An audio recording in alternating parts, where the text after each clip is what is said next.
ہم سب یہاں نماز جمعہ کی خاطر جمع ہیں. آپ نے ہماری شیخ کامل کے ارشادات سے استفادہ کیا. اللہ تعالیٰ سب کو عمل کی توفیق عطا فرمائے. بخاری میں حدیث سے صرف اس حدیث پر ہی اپنی گفتگو کو اس پیغام کی حد تقسیم محدود رکھوں گا. حضور علیہ السلام نے ارشاد فرمایا، حضرت ابو ہریرہ رضی اللہ تعالیٰ عنہ راوی ہے. حضور علیہ السلام ارشاد فرماتے ہیں کہ قیامت کے دن، جس دن کوئی اور سایہ نہیں ہوگا،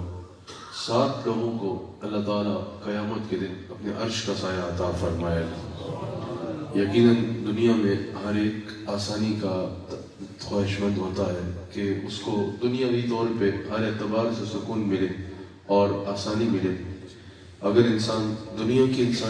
آسانی پر تو توجہ دے لیکن دائمی اور آخرت کی آسانی کو بھول جائے تو صوفیہ نے کہا وہ اسی بیوقوف انسان کی طرح ہے جس کو کہا جائے کہ ایک رات محل میں گزار لو، باقی ساری زندگی تپتے صحرا میں گزارنی ہے، تو یہ خسارے کا سودا کر بیٹھے. ہمیں آخرت کی آسانی اور آخرت کے قیامت کے دن کے اس سائے کی طرف ضرور کوشش کرنی ہے کہ اللہ تعالیٰ ہمیں ان لوگوں میں شامل فرمائے کہ جن کو قیامت کے دن اللہ تعالیٰ نے اپنے عرش کا سایہ عطا فرمانا ہے. سب سے پہلے حضور علیہ السلام نے فرمایا عادل بادشاہ. جو عادل بادشاہ ہوگا، عدل کے ساتھ حکومت کرنے والا ہوگا، اللہ تعالیٰ اس کو قیامت کے دن اپنے عرش کا سایہ عطا فرمائے گا. اگر وہی بادشاہ غلط رستے پہ جائے گا، بدعنوانی کرے گا یا ظلم و ستم کرے گا یا عدل و انصاف سے کام نہیں لے گا تو اس کے لیے جہاں عذاب موجود ہے، جہاں اس کے لیے وبال موجود ہے، اگر وہی بادشاہ اسلامی ریاست کا سربراہ ہو، بادشاہ ہو، وہ عدل کے ساتھ، انصاف کے ساتھ اور لوگوں کا، اپنی عوام کا خیال کرتے ہوئے شریعت کے تقاضوں کے مطابق حکومت کرے گا تو حضور علیہ السلام فرماتے ہیں کہ اللہ تعالیٰ اس کو قیامت کے دن اپنے عرش کا سایہ عطا فرمائے گا. نہ صرف یہ بلکہ بخاری میں حدیث موجود ہے، رسول اللہ صلی اللہ علیہ وآلہ وسلم نے ارشاد فرمایا کہ ایک دن عدل و انصاف کے ساتھ کی گئی حکومت، اگر کوئی ایک دن عدل و انصاف کے ساتھ ظلم و ستم سے بچ کے، غرباء کا خیال کر کے، مساکین کا خیال کر کے، بالخصوص شریعت کے تمام تقاضوں کو مد نظر رکھ کے کوئی حاکم ایک دن کی حکومت کرے گا، حضور علیہ السلام فرماتے ہیں وہ 70 سال کی عبادت سے بہتر ہوگا. ایک طرف ایک انسان 70 سال کی عبادت کر کے اجر کما رہا ہے، 70 سال کی عبادت کر کے اللہ کا قرب پا رہا ہے. ایک عادل بادشاہ عدل و انصاف کے ساتھ شریعت کے تقاضوں کے مطابق اگر حکومت کرے گا تو اس ایک دن کی حکومت سے اللہ تعالیٰ کا وہ قرب پا سکتا ہے جو 70 سال میں پایا جائے. اللہ اکبر. اور پھر اس پر محدثین نے تبصرہ کرتے ہوئے کہا کہ اس سے ایک تو عادل بادشاہ یعنی سربراہ مملکت مراد ہے اسلامی ریاست کا، اور دوسرا اس سے مراد یہ ہے کہ رسول اللہ علیہ السلام نے فرمایا کہ تم میں سے ہر ایک کی ایک رعایا ہے، یعنی ہر ایک حاکم ہے، ہر انسان ایک حاکم ہے اور ہر انسان کی اپنی رعایا ہے اور اس سے اس کی رعایا کے متعلق پوچھا جائے گا. یا رسول اللہ صلی اللہ علیہ وسلم ہر انسان کی رعایا ہے، ہر انسان حاکم ہے. کہا کہ جو بھی سربراہ ہے گھر کا، اس کے اندر جتنے لوگ آتے ہیں، اس کے زیر کفالت جتنے لوگ آتے ہیں، وہ ان کا حاکم ہے اور وہ اس کی رعایا ہے. عدل و انصاف کے بارے میں بھی پوچھا جائے گا، ان کو کیا اعتبار سے، دنیاوی اعتبار سے بھی ان کے تقاضوں کو پورا کر رہا ہے یا نہیں، یہ بھی پوچھا جائے گا. لوگ کہتے ہیں نا کہ گھر کی فکر چھوڑو، گھر والوں کی فکر چھوڑو، اولاد کی فکر چھوڑو، فقط ایک غار میں جا کے بیٹھ جاؤ، یہ نہیں ہے. ان کے بارے میں پوچھا جائے گا، ان کی ضروریات کو پورا کیا یا نہیں کیا یہ بھی پوچھا جائے گا. اسلام دین فطرت ہے، یہ بھی پوچھا جائے گا. اور پھر ان کی تربیت کے متعلق بھی یقیناً پوچھا جائے گا. پھر حضور علیہ السلام ارشاد فرماتے ہیں وہ نوجوان جس نے جوانی کی حالت میں توبہ کی اور اللہ اور اس کے رسول صلی اللہ علیہ وآلہ وسلم کی اطاعت و اتباع میں زندگی گزاری، قیامت کے دن اللہ تعالیٰ اس کو اپنے عرش کا سایہ عطا فرمائے گا. جس نے جوانی میں توبہ کی، بڑھاپے میں جب کوئی اور کام نہیں رہا، جب کسی اور چیز جو کا انسان رہا نہیں، جب انسان کسی باقی ہر چیز سے فارغ ہو گیا، اس وقت توبہ کر کے اللہ کی بارگاہ میں آنا وہ اور بات ہے. جب موت سامنے کھڑی نظر آ رہی ہے اور جوانی میں جب ہر چیز کی جا سکتی ہے، دنیا کی ہر عیاشی کی جا سکتی ہے، دنیا کی ہر عیاشی کا دروازہ انسان کے لیے کھلا ہے، راتوں کو جو ہے وہ گناہوں میں گزارا جا سکتا ہے اور دنوں کو جو ہے وہ دنیا کے پیچھے خوار گزارا جا سکتا ہے. اس حالت میں اگر کوئی رزق حلال کی بھی جستجو کر رہا ہے اور ساتھ اللہ تعالیٰ کی عبادت میں زندگی گزار رہا ہے، اس رزق میں بھی رزق حرام شامل نہیں ہونے دے رہا، غرباء کی مدد کر رہا ہے، مساکین کی مدد کر رہا ہے، جب کمر جھک گئی، جب سب صحت اجڑ گئی، اس وقت کا فائدہ کیا جب انسان، فائدہ تو اپنی جگہ ہے، لیکن جب انسان نوجوانی کے راتوں کو اللہ کی عبادت میں گزارے گا، دین کی تبلیغ میں گزارے گا، غرباء اور مساکین کی مدد میں گزارے گا، حضور فرماتے ہیں ایسے نوجوان کو اللہ تعالیٰ قیامت کے دن اپنے عرش کا سایہ عطا فرمائے گا جب کوئی اور سایہ نہیں ہوگا۔ فرمایا نا کہ اللہ تعالیٰ قیامت کے دن انسان کے قدم اپنے آگے سے ہلنے نہیں دے گا جب تک یہ سوال نہیں کر لیتا، 5 جن میں سے ایک یہ ہے جو بخاری میں موجود ہے کہ انسان تجھے اپنی جوانی کو کہاں پرانا کیا۔ پھر حضور علیہ السلام ارشاد فرماتے ہیں تیسرا وہ شخص کہ جس کے دل میں مسجد میں جانے کی محبت ہو، مسجد میں جانے کا شوق جس کے دل میں ہو، جس کے دل میں مسجد میں جانے کی محبت ہو، اللہ تعالیٰ قیامت کے دن اس کو اپنے عرش کا سایہ عطا فرمائے گا، عرش کا سایہ عطا فرمائے گا۔ حضور علیہ السلام نے 3 لوگوں کے لیے بشارت دی، 3 لوگوں کے لیے بشارت دی اللہ تعالیٰ کی رضا کی۔ ایک جو نماز کی خاطر صحیح سے وضو کرتا ہے، پھر جو مسجد کی جانب چل کے جاتا ہے، اور پھر جو ایک نماز سے دوسری نماز کے منتظر رہتا ہے، انتظار رہتا ہے اس کو کہ دوبارہ دوسری نماز کا وقت کب آتا ہے۔ ایک نماز پڑھ کے جاتا ہے، دل میں بے چینی رہتی ہے مجھے پھر اپنے رب سے ملاقات کا موقع کب ملے گا، وہ وقت کب آئے گا۔ اللہ اکبر۔ فرمایا کہ کوئی اس طرح کا نمازی ہے، اس طرح نماز کا پابند،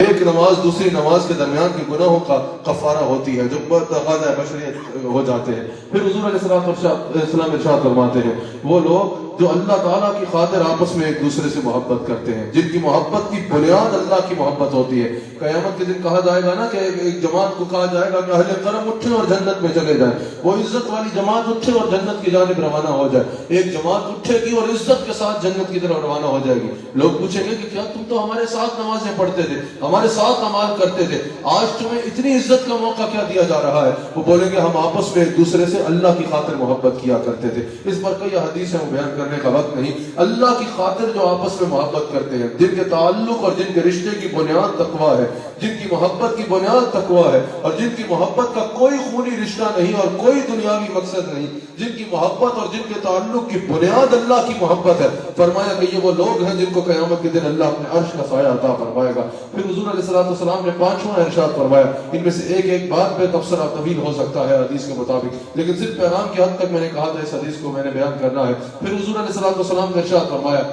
ٹی وی پہ میرا تفصیل سے اس حدیث پر 2 بیانات موجود ہیں، ان کو تفصیل سے سنا جا سکتا ہے۔ پھر حضور علیہ السلام نے ارشاد فرمایا وہ شخص جسے کسی خاتون نے، کسی عورت نے گناہ کی دعوت دی اور اس نے اللہ کی خوف میں کہہ دیا کہ مجھے اللہ سے ڈر لگتا ہے، اللہ سے ڈرتے ہوئے اس نے اس گناہ کی اپرچونٹی کو چھوڑ دیا، حضور علیہ السلام فرماتے ہیں کہ قیامت کے دن اس بدکاری کو ترک کرنے والے کو اللہ تعالیٰ اپنے عرش کا سایہ عطا فرمائے گا۔ یعنی بدکاری کا موقع موجود تھا، اس کو دعوت بھی دی جا رہی تھی اس کی، لیکن اس نے یہ کہتے ہوئے اس بدکاری کے موقع کو ترک کر دیا، چھوڑ دیا کہ مجھے اللہ سے ڈر لگتا ہے۔ حضور فرماتے ہیں اس شخص کو اللہ تعالیٰ قیامت کے دن اپنے عرش کا سایہ عطا فرمائے گا۔ وہ سیدنا فاروق اعظم اپنے دور خلافت میں گشت میں تھے نا، دیکھا کہ ایک شخص بکریاں چرا رہا ہے، اس کے بعد بڑا ریور ہے بکریوں کا، کہا ایک مجھے دے دے، کہا نہیں میرا مالک کی ہے۔ اس نے کہا مالک کو کہہ دینا بھیڑیا کھا گیا، میں تجھے اس کا معاوضہ دے دیتا ہوں، تجھ کچھ کو کچھ مال دے دیتا ہوں، مالک کو کہہ دینا بھیڑیا کھا گیا۔ اس نے کہا مالک کو تو یہ کہہ دوں گا لیکن اللہ کہاں ہے، اللہ تو دیکھ رہا ہے نا۔ سیدنا فاروق اعظم نے یہ سنا اور اس کو غلام کو آزاد کروا دیا، اس کے مالک کو اس غلام کی قیمت دی اور غلام کو آزاد کروایا، اور غلام کو آزاد کرواتے ہوئے کہا کہ تیرے ایک جملے نے کہ اللہ کہاں ہے، اللہ تو دیکھ رہا ہے نا، تجھے دنیا میں بھی غلامی سے آزاد کرایا اور قیامت کے دن بھی عذاب سے نجات دے گا۔ یہ تصور کہ اللہ دیکھ رہا ہے، ہر وقت یہ تصور ہونا، اور جو اتقوا اللہ کا حکم ہے نا کہ اللہ سے ڈرو، تقوی اختیار کرو، اس کی بھی بنیاد یہی ہے کہ ہر وقت یہ تصور رکھو کہ اللہ دیکھ رہا ہے۔ پھر حضور علیہ السلام نے فرمایا خفیہ صدقہ دینے والا، خفیہ صدقہ دینے والا۔ آج ہم مسجد میں بھی 10 روپے دیتے ہیں نا، یا ہم باہر چلے جائیں تو $10 کو مسجد کو دے رہا ہے، تو آ کے امام صاحب کو کہتے ہیں حضرت پہلے نہیں لینا، بالکل جب خطبے کا وقت آئے نا، جب مسجد بھر جائے بالکل اس وقت آپ نے کہنا ہے کہ حاجی صاحب نے مسجد کی 5000 روپیہ خدمت بڑی خوب کی ہے۔ یعنی ہر چیز میں ہمیں دین کی طرف بھی دیں تو توقع تو اللہ سے اس کا اجر نہیں چاہیے بلکہ لوگوں سے اجر ہے۔ مسلم کی وہ حدیث ذہن میں رکھیے کہ جس میں حضور نے فرمایا کہ 3 لوگ، ایک عالم، ایک شہید، ایک غنی آئے گا، اللہ تعالیٰ فرمائے گا تم جھوٹ بول رہے ہو،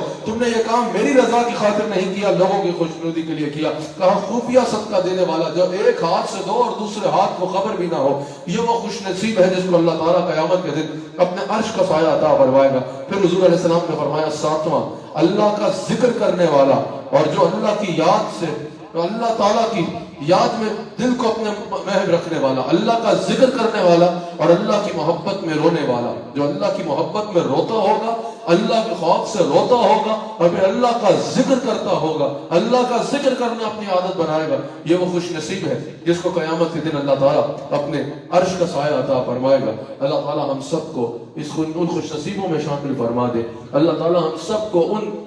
خوش نصیب لوگوں، یہ بھی یاد رکھیے گا جب آپ اولیاء کے فضائل سنتے ہیں، اللہ والوں کے فضائل سنتے ہیں، تو صرف سبحان اللہ کہہ کے بات ختم کر دینے کے لیے نہیں ہوتے، بلکہ وہ اس لیے ہوتا ہے کہ جہاں ان کی شان ہوتی ہے وہاں آپ کو ترغیب بھی ہوتی ہے کہ ایسے اعمال کرو تاکہ اللہ تعالیٰ تمہیں بھی یہ مقام اور مرتبہ عطا فرمائے۔ اللہ تعالیٰ ہم سب کو رسول اللہ علیہ السلام پر مقلال رکھے، وفادار رکھے۔ ہمارے شیخ کامل کے آپ نے ارشادات کو سنا، اللہ ہمیں عمل کی توفیق عطا فرمائے۔ ماشاءاللہ اس شہر میں مختلف اعتبار سے خدمات سر انجام دینے والے ماشاءاللہ حنیف عباسی صاحب یہاں موجود ہیں۔ انہوں نے یقیناً اب جب بھی ان کو موقع ملا انہوں نے اس شہر میں اپنی پوری کوشش کی اور پوری اپنی صلاحیتوں کو استعمال کرتے ہوئے اپنی جانب سے پوری کوشش کی کہ اس شہر میں لوگوں کی جتنی خدمت کر سکیں کریں، اور انہوں نے کی۔ اللہ تعالیٰ شاہ صاحب موجود ہیں، ارادہ حنیف صاحب موجود ہیں، اللہ تعالیٰ ان سب کو بھی دنیا کی برکت عطا فرمائے، دنیا میں کامیاب فرمائے اور ملک کی خدمت کی توفیق عطا فرمائے مزید۔